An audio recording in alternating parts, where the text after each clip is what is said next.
Greenland looks like a silent world of ice snow and endless Arctic emptiness.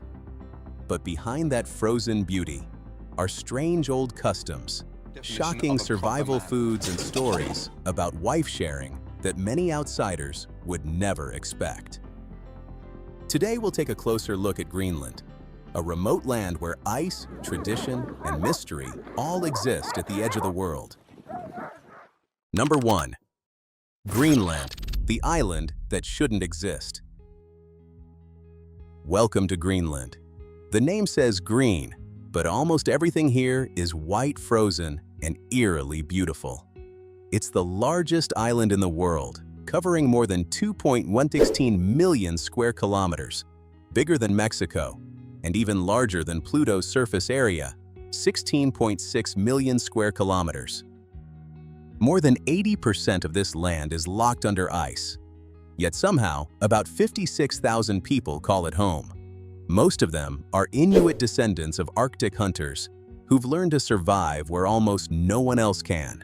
If you're imagining endless snow and silence, you're not wrong, but you'd also find one of the most hauntingly beautiful landscapes on Earth, where glaciers move like slow rivers of glass and icebergs crash into the ocean like thunder. But here's a curious contradiction. Why is a frozen white land called Greenland? The story dates back over 1,000 years. According to Visit Greenland, the name was coined by a Norse explorer named Eric the Red. After being exiled from Iceland for murder, he sailed west and discovered this icy land. Hoping to attract settlers, he gave it a hopeful name, Greenland, meaning Greenland. Yet scientists have discovered that Eric's name might not have been completely misleading. Geological studies reveal that around 2.5 million years ago, Greenland was covered in green forests and meadows before being buried under ice. Beneath today's 3-kilometer-thick glaciers, researchers found ancient soil layers, silent proof that this frozen island was once truly green. Before you pack your bags, you might wonder, do you need a passport? Technically, Greenland is part of the Kingdom of Denmark, but it's a self-governing territory. So yes, they use Danish passports printed with the EU logo. Though here's the twist. Greenland isn't part of the European Union. Denmark still is, but Greenlanders themselves are not EU citizens. Speaking of strange, imagine a country that big with only about 7,000 cars in total. Roads don't even connect towns, so people fly, sail, or hop on snowmobiles. And because traffic is almost non-existent, the entire island only needs 3 traffic lights, all in the capital Nuuk. This is where Greenland's only university is located, making Nuuk the country's political, educational, and cultural center. Yet in this frozen emptiness, everything bursts with color. The houses of Greenland are painted in bright symbolic hues that once helped sailors and travelers identify buildings from afar. Red meant a church or shop, yellow a hospital, green for radio or telecommunication stations, blue for fish factories, and black for police stations. Back in the days when there were no street names or numbers, this was a clever survival system. Today, homeowners can paint freely, but many still preserve the old colors as a nod to their past. And beneath the ice, something truly ancient moves. Deep in the dark, Arctic waters lives the Greenland shark, the world's longest living vertebrate. Scientists have dated some individuals to over 400 years old. That means there are sharks swimming under Greenland's ice right now that were already alive before the Industrial Revolution began, long before airplanes, electricity, or even the United States existed. These creatures have lived through centuries of human history, silently gliding beneath the ice as empires rose and fell above them. So let me ask you, if you lived in a land where the sun vanishes for months and icebergs float past your window, could you handle the silence? And by the way, where are you watching from? And what's the temperature there right now? Number 2. How a tribe survives and practices wife sharing. Before diving into Greenland's most controversial traditions, let's talk about Inuit women and their appearance first. At first glance, many visitors are surprised. Inuit people often look Asian, yet they are indigenous Arctic peoples, not Europeans. They are known as the Inuit, a word that literally means the people. The same group once called Eskimos, though they dislike that term today, since Eskimo is considered offensive and was historically used by outsiders. Their skin tone tends to be slightly yellowish or reddish, rather than pale-shaped by genetics and by life in snow-covered landscapes, where ice reflects intense sunlight, darkening the skin over time. Inuit women traditionally dress for survival, not fashion. Beauty here is practical, thick-layered clothing made from seal caribou wolf or polar bear fur, designed to trap heat in temperatures that can drop to -50 degrees Fahrenheit. Even underwear, boots, gloves, and hoods are engineered for warmth, not style. High heels and jeans would last about 5 minutes out here. For centuries, Inuit survival depended on extreme adaptation. They built igloos from compacted snow in about an hour, connected by tunnels to block brutal winds. Their diet relied almost entirely on protein and fat seal, whale, cod, salmon, reindeer, and polar bear. Vegetables were nearly non-existent, and seal fat was crucial for surviving long, dark winters. This harsh environment also shaped social customs that can shock outsiders. One of the most talked about traditions is the so-called wife-sharing practice, often described as one of the most open mating customs in the world. Historically, in some small Inuit communities, a man going on a dangerous hunting expedition could temporarily travel with another man's wife. This was not seen as betrayal or desire, but as mutual support and respect within the group. In an environment where survival was precarious and childbirth was rare, pregnancy itself was welcomed, so they didn't care who the father of the child was. Intimacy was viewed through the lens of survival, not morality. Concepts like virginity held little meaning because producing children meant preserving the community. However, it's important to understand that this was a rare historical custom, not a universal practice among all Inuit. Today, it has almost completely disappeared. Modern Inuit society in Greenland is strongly shaped by Christianity, Danish influence, and modern social values. Any revival of such traditions would now be illegal and socially unacceptable. And you, if your spouse went traveling with another person for survival, would you feel jealous? Or would you understand the logic behind it?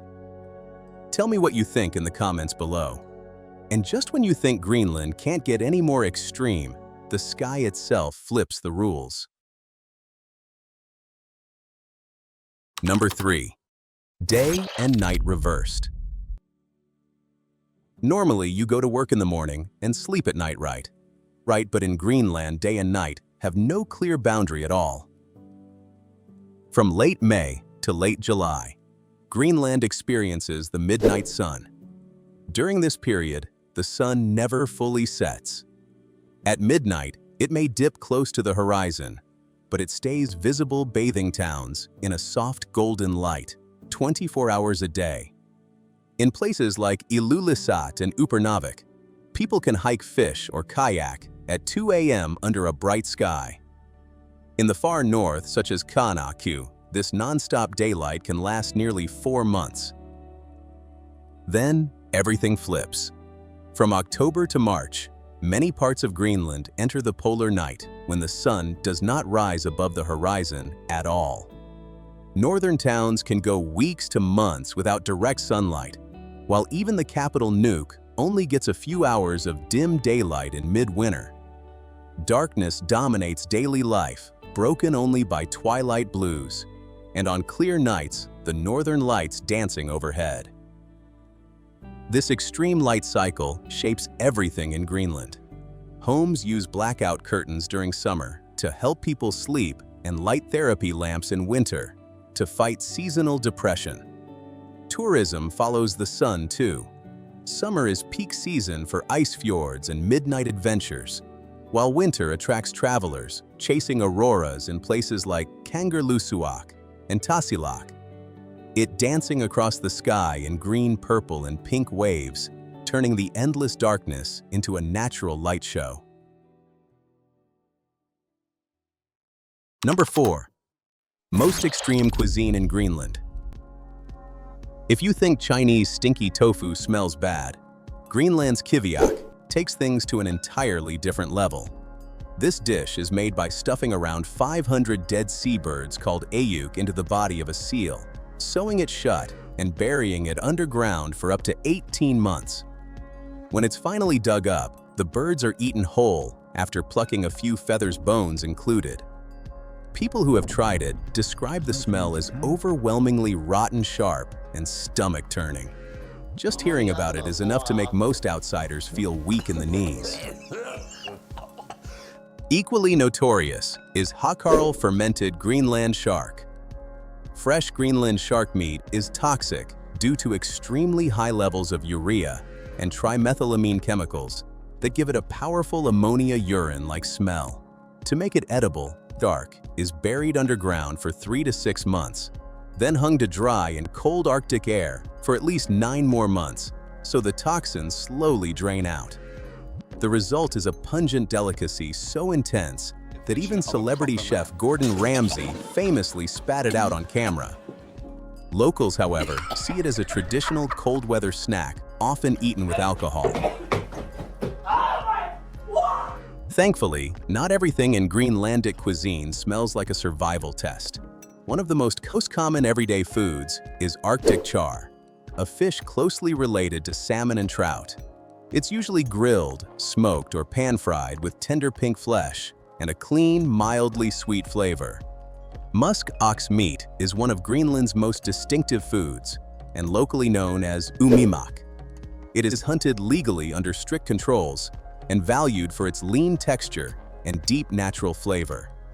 The meat tastes slightly sweet and contains far less fat than pork, which makes it comparable to high-quality beef. It is often served as medium-rare steak tartare or slow-cooked soup and has become a premium replacement for beef on restaurant menus across Greenland. Beyond food, the muskox is also prized for kiviut, an exceptionally soft inner wool that is considered one of the warmest natural fibers on Earth and is used to create high-end Arctic clothing. Reindeer meat is just as important, commonly slow-cooked in soups or dried for long-term storage, providing high protein in a land with almost no vegetables. For dessert, Greenlanders rely on Arctic berries such as crowberries and blueberries harvested during the short summer. These are often mixed with fat to make akutak, sometimes called Eskimo ice cream, a calorie-dense treat designed for survival rather than indulgence. Number 5. The world's strangest soccer league.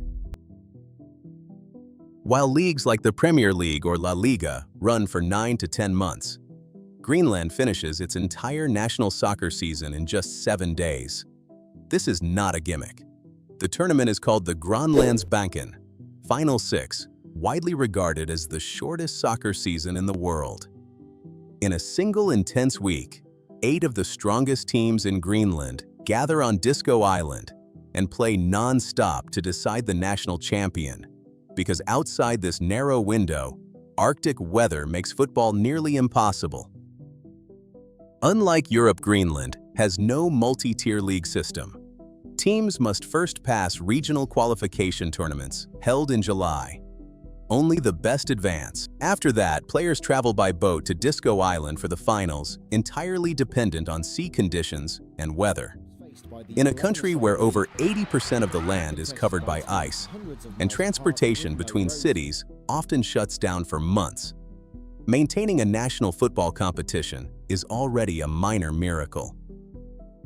Matches are held in Kikertarsuaq on the southern coast of Disco Island. Players compete with giant icebergs, drifting nearby, and on rare occasions, whales can be seen surfacing offshore. The scenery looks cinematic, but the pitch is brutal. Even with artificial turf today, the surface still feels like frozen concrete. Before 2016, games were played on sand and rocks, a surface players described as a war zone where sliding meant torn skin and falling could mean broken bones. Goalkeepers often wear 4 to 5 layers of clothing just to survive. Diving for saves and serious injuries are not uncommon. Despite all of this, soccer remains Greenland's most popular sport. Around 10% of the entire population has participated in the Final Six, roughly 5,000 people out of just over 56,000 nationwide. With support from the Danish Football Association, the number of artificial turf fields has grown rapidly. From a target of 6 FIFA standard pitches in 2021, Greenland now has more than 12 completed. For a country locked in ice most of the year, this progress fuels a long-term dream. One day, gaining official FIFA membership and stepping onto the global football stage. Number 6. The only place where snowmobiles have license plates. In Greenland, even snowmobiles are treated like real vehicles with official license plates. This might sound strange at first, but it makes perfect sense here. Greenland has almost no roads connecting towns. Outside a few short city streets, there are no highways, no inner-city routes, and no long-distance driving. Instead, snowmobiles are not recreational toys. They are essential transportation, especially in winter. People use them to travel between settlements, reach hunting and fishing grounds, transport supplies across frozen landscapes, respond to emergencies in remote areas. Because snowmobiles function as everyday vehicles, the government requires them to be registered, insured, and licensed, just like cars in other countries. Each snowmobile carries a metal license plate, making Greenland one of the very few places on Earth where this is standard practice. And here's the contrast that really hits you. In cities like Nuuk, you might see a car parked next to a snowmobile, both legally registered, but once you leave town, the snowmobile becomes king. No asphalt, no lanes, just ice wind and open Arctic space. It's one of those details that quietly tells you everything about Greenland. When the land refuses roads, people don't fight it, they adapt. Number 7. The Melting of Greenland. Greenland is wrapped in the second largest ice sheet on Earth after Antarctica. It spans roughly 1.7 million square kilometers, about 695,000 square miles, and blankets nearly 80% of the island, an area larger than Iran. This is why almost nobody lives inland. Most towns cling to the coast where the ocean moderates conditions that are otherwise brutally extreme. For much of the interior, temperatures commonly sit far below freezing, especially in winter, and the coldest, reliably measured temperature in Greenland dropped to -69.6 degrees Celsius, equivalent to -93.3 degrees Fahrenheit, at an inland station in 1991. Coastal summers are usually cool, but the climate is changing fast. That change became impossible to ignore in 2018, when residents of Inuit, a small village in northwest Greenland, were evacuated as a massive iceberg, about 100 meters long and weighing around 11 million tons, drifted dangerously close to shore. If it had fractured, the resulting waves could have flooded the settlement. The iceberg eventually moved on, but the warning stuck. The numbers behind Greenland's melt are even more unsettling. Over recent decades, the island has been losing roughly 250,300 billion tons of ice per year. On average, estimates vary by method and year. July 2019 alone saw about 197 billion tons melt, an amount often compared to around 80 million Olympic-sized swimming pools. On June 13, 2019, scientists estimated that about 2 billion tons of ice disappeared in a single day. Heat records are falling too. In recent summers, parts of Greenland have experienced temperatures in the low 20s degrees Celsius, creating surreal scenes. People in t-shirts sitting beside ice that had survived for thousands of years. Even more striking, 2023 brought Greenland its highest reliably recorded temperature, about 25.9 degrees Celsius, equivalent to 78.6 degrees Fahrenheit, at Narsarsuaq in the south, underscoring how quickly extremes are shifting. What makes Greenland's melt so globally important is where the water goes. Almost all of it flows straight into the ocean, contributing directly to sea level rise and subtly altering Atlantic Ocean circulation. In other words, what happens on this remote island doesn't stay here. Standing at the edge of a Greenland glacier today, you're not just watching ice melt, you're watching the planet's future quietly rewrite itself one summer at a time. Number 8. The island the US has wanted for over a century. Greenland was a Danish colony until 1953 and remains part of the Kingdom of Denmark today. Since 2009, it has had home rule, its own parliament, and broad autonomy. But did you know that the United States has repeatedly tried to buy Greenland, and this obsession has a long history? As early as 1868, right after purchasing Alaska, U.S. Secretary of State William Seward already viewed Greenland as a massive future resource hub that could help America dominate global trade. Public opinion at the time mocked the idea of buying a frozen island, so the plan was dropped. In 1910, Washington backed a bizarre three-way land swap proposal. Greenland would go to the U.S., Denmark would receive islands in the Philippines, and Germany would return Schleswig-Holstein to Denmark. The deal collapsed, but it laid the groundwork for the U.S. later buying the Virgin Islands. The most serious offer came in 1946, when U.S. diplomat William Trimble proposed paying Denmark $100 million in gold for all of Greenland. The Pentagon saw the island as the world's largest stationary aircraft carrier. During World War II, more than 10,000 Allied aircraft landed in Greenland to refuel before bombing missions over Germany, because crossing the Atlantic in one flight was impossible. Even after Denmark rejected the deal, the U.S. never left. Throughout the Cold War, American forces stayed building the massive Thule Air Base and secretly launching Project Iceworm, a plan to hide nuclear missiles under the ice. Today, the base is operated by the U.S. Space Force and renamed Pituffik Space Base, proof that Washington is still watching the Arctic closely. The topic exploded again in modern times. In early 2024, U.S. President-elect Donald Trump openly suggested buying Greenland from Denmark. On January 7, 2025, he doubled down during a press conference at Mar-a-Lago, declaring that the U.S. would 100% get Greenland. Denmark rejected the idea once again without hesitation. So why the obsession?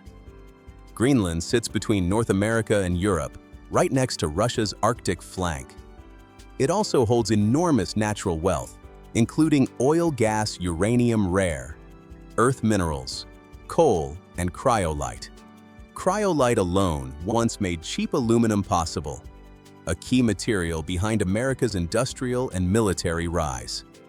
Financial Times estimates Greenland's resources could be worth up to $1.1 trillion of value, not reflected in the island's current economy. Number 9. The cost of living in Greenland. Living in Greenland is not just cold. It is expensive in a very unique way. Almost everything has to be imported by ship or plane, so prices climb fast the moment goods leave Europe or North America. A simple grocery run can feel like a luxury experience.